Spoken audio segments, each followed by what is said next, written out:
Hello again. Welcome to our online lecture for Week 3, Federalism in the States. This short lecture is primarily centered around the Supreme Court cases that talk about federalism, especially in terms of the Commerce Clause, but also taxing and spending. So this might help provide a backbone for some of the things we talked about before in class and the things that we'll talk about going forward. So, to kind of anchor this discussion, I want to remind us of some of the things that help establish federalism in the first place. This tension between federalists and anti federalists that the states should have a good amount of say in what occurs in people's lives where government is concerned, allowed us to have this dual federalism system where we have the states that govern their realm and the federal government that takes care of theirs. So these are discussions that we've been having since the beginning. And they go back to this idea of who is the source of power. And the argument that the Federalists made, that was a successful argument, was that the people empower both the states and the federal government. So Federalists argue that they draw their power from the people, not from the states. So the states aren't subordinate in that way, but they also aren't connected in the same way. So federalism can be thought of as a way to solve problems, but it also has to do with legitimacy and governmental legitimacy in activity. So some people might agree with activity if it's done by the states, but not agree with that activity if it's done by the federal government, and vice versa. So, in a legal context, the idea here is that the federal government can entice states in various ways or require states to cooperate with national policy by offering money for that cooperation. So, we talked about cooperation, coercion, control, whatever you want to call it, deference, and those types of things. And these cases definitely play along those lines.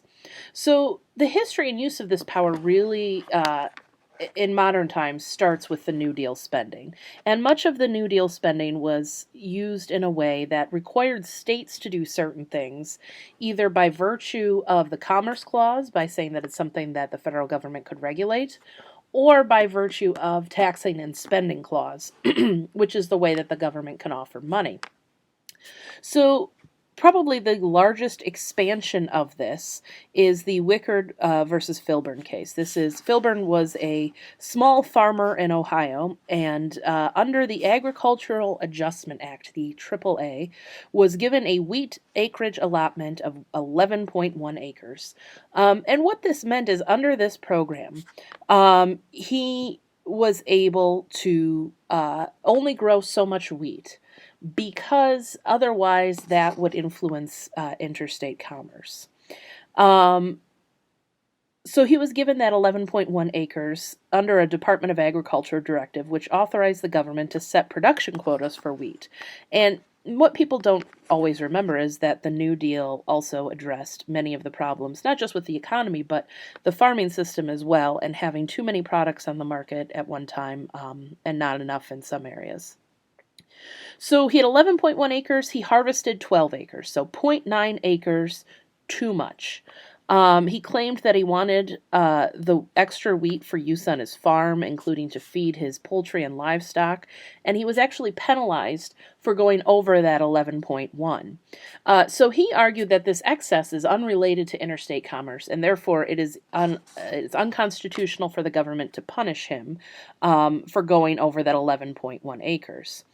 Even if an activity is deemed as local, the court said, it still may have a, quote, substantial economic effect on interstate commerce. In other words, Mr. Wickard could very well be violating the Interstate Commerce Clause, even if that wheat never left his farm. And that sounds somewhat absurd, but if you think about it, you can make the argument that otherwise he would have gone out into the market and purchased other wheat for feed that could be used on his farm, or he would have just had less in general to sell out on the open market. So Congress held and the court held that this was a permissible use of its power. for the next 30 plus years, the ability of the federal government to either entice states to do something through spending or use the Commerce Clause to require them to do something was almost unlimited. The drinking age of 21 is not a national drinking age, but it is a requirement made through a standard. The federal government tied use of these funds to the ability of each state to raise their drinking age to 21. Not every state used to have a 21 and over drinking age. And the federal government held out money and said, you can come get this money if you raise your drinking age. And the money was to be used for highways and transportation generally. And the states attempted to sue. So South Dakota sued. And the Supreme Court put out a 5-point test. So that 5-point test said that if spending is going to be used to get cooperation from the states, it has to meet these 5 things. First, the spending must promote, quote, the general welfare, end quote. It can't be used for purposes other than that. 2, the condition must be unambiguous. In other words, you cannot say to the states that you have to do something like eliminate most crime. That's pretty ambiguous. What does it mean to eliminate most crime? What is most? Is it 51%, 75%, 95%, etc.? You have to be unambiguous and clear in your terms. 3, the condition should relate to the federal interest in particular national projects or programs. So there has to be a valid national purpose.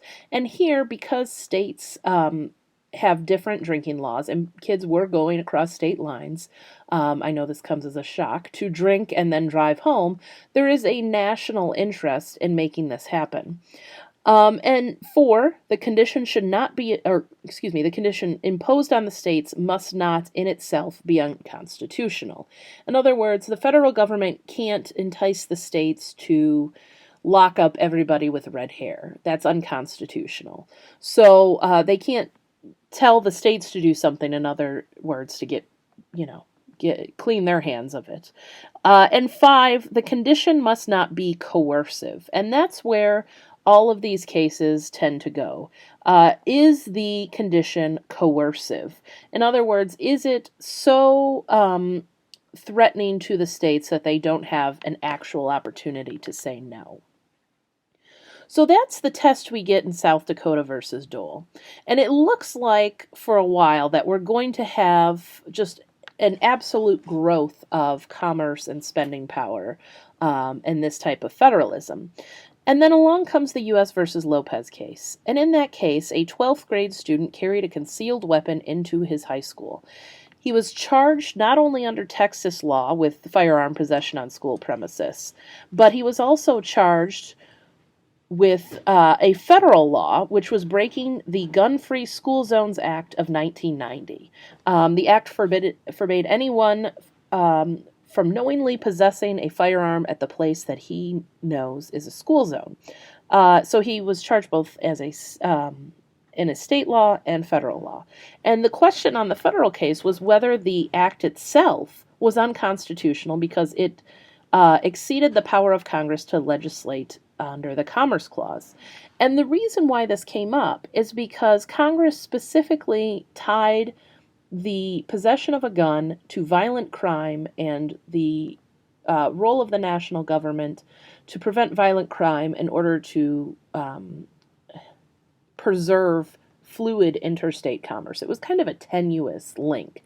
They didn't really think through the legal language that well. Most of these Commerce Clause cases have kind of a direct link and some evidence to interstate commerce, and this did not. And so the court actually sided with Lopez and said that the law was unconstitutional because the school zone was not an economic activity that might have a substantial effect on interstate commerce. And so the law is really a criminal statute that has nothing to do with interstate commerce or economic activity. So the court had to go and, or rather Congress had to go back and rewrite the law, which they did. We still do have gun-free school zones. And the law was revised as the Federal Gun-Free School Zones Act, and has been upheld by the appellate courts. It's never gotten back up to the Supreme Court. And it was amended to specifically say that it shall be unlawful for any individual knowingly to possess a firearm that has moved in or otherwise affects interstate or foreign commerce at a place that the individual knows or has reason to believe is a school zone. In other words, the gun itself has to be in interstate commerce. And so the courts have upheld this. In U.S. versus Morrison, we have a challenge to the Violence Against Women Act, which essentially added another criminal penalty onto sexual assault penalties at the state level. The court struck this down as an attempt to regulate crime in a way that should be left to the states. The dissent, Justice Souter noted that violence against women has a huge effect, actually, on interstate commerce, but the majority was not swayed by that. So interestingly, in Gonzalez versus Reich, we see this shift, or maybe just a temporary shift. In 1996, California passed a medical marijuana use law, legalizing marijuana for just medical use, although they have recently, recreational marijuana has been legalized as well. And the Drug Enforcement Agency seized doctor-prescribed marijuana from a patient's home. And the question was whether Congress was overstepping its bounds to regulate interstate commerce under the Controlled Substances Act. And so the challenge actually rested on Lopez and Morrison to say, hey, Congress can't just say everything is interstate commerce and get away with it. And so the Controlled Substances Act was deemed by the court to not violate the Constitution. In a 6-3 opinion, the court said that Congress has the authority to prohibit the local cultivation and use of marijuana, despite state law to the contrary, because of the Commerce Clause, and that growing marijuana is much like growing wheat. It's part of a class of activities with a substantial effect on interstate commerce. So you might be asking yourself, what changed here? And the thing that changed is Justice Scalia decided to sign on with the majority. Justice Scalia was not a big fan of illegal drug use, and that could explain his decision, but he argued that it was substantially different in nature than the other two cases, Lopez and Morrison. That brings us to the cases about the Affordable Care Act. At this time, you should go watch the video I posted about how the Affordable Care Act works. It has some good visuals in there, and then come back and talk about the cases. So hopefully you've done that, or maybe you have viewed that video beforehand.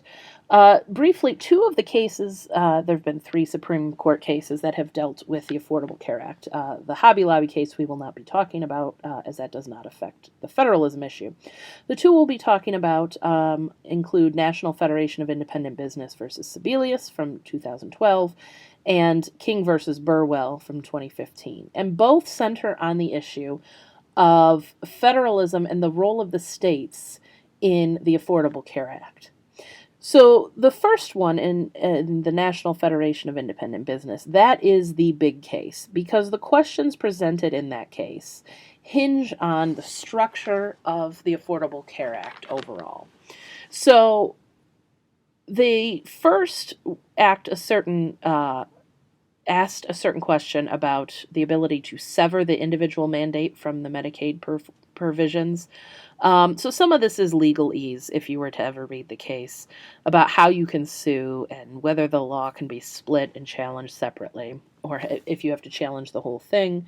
But the meat of what we want to talk about is whether Congress had the power to enact the Affordable Care Act. And there were 2 distinct questions. 1, do they have the power under the Commerce Clause?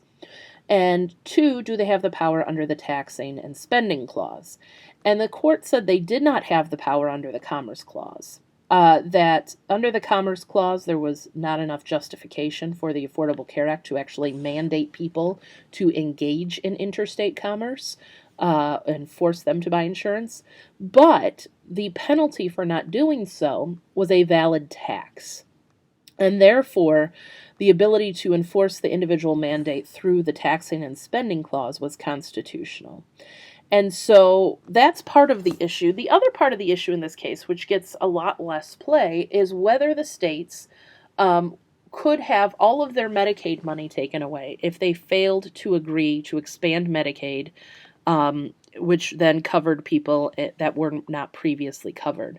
And what the court said is that while Congress can refuse to give new money if states don't expand their Medicaid program, they cannot take away old money that was not part of the old agreement.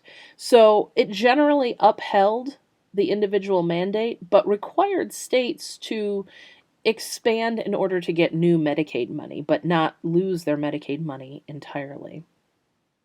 King versus Burwell is an interesting case because it's a case of statutory interpretation. It's not a constitutional law case, but rather whether a sort of bad drafting portion of the law was could be upheld. So what had happened is that the exchanges were going to allow people to get insurance, and then they could get subsidies for that insurance through the federal government if they met certain qualifications. Well, in certain provisions of the law, that said that only the state exchanges were covered.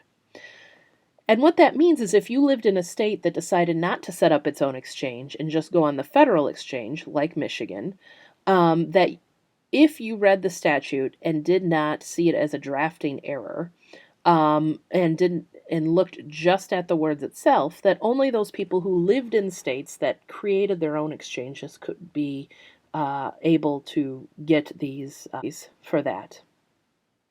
So the court actually looked at the law and said it was clear to the court that Congress did not give one benefit to state-run exchanges and another benefit or denial of benefit to the federally created exchanges, but that the language clearly indicated that Congress intended that the tax credits be available to both types of exchanges.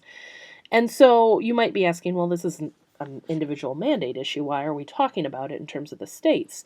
Well, you can imagine a situation where the outcome had been different in this case, and then people who were getting subsidies stopped getting subsidies, and those states were forced through popular opinion to change from a federal exchange to a state-based exchange, which would then be forcing the states to create their own exchanges, which can be costly and at least requires some oversight. So this case really kind of dodged a bullet for the states in some respects to have to set up their own exchanges. Now, some states wanted to set up their own exchanges, and they did so. That's not to say state exchanges are bad. In fact, some are quite good. It's only to say that the alternative would have put political and public pressure on the states to do something else. So that brings us to the end of this discussion. This, again, is just the legal background that we did not cover in class, and I will see you next week.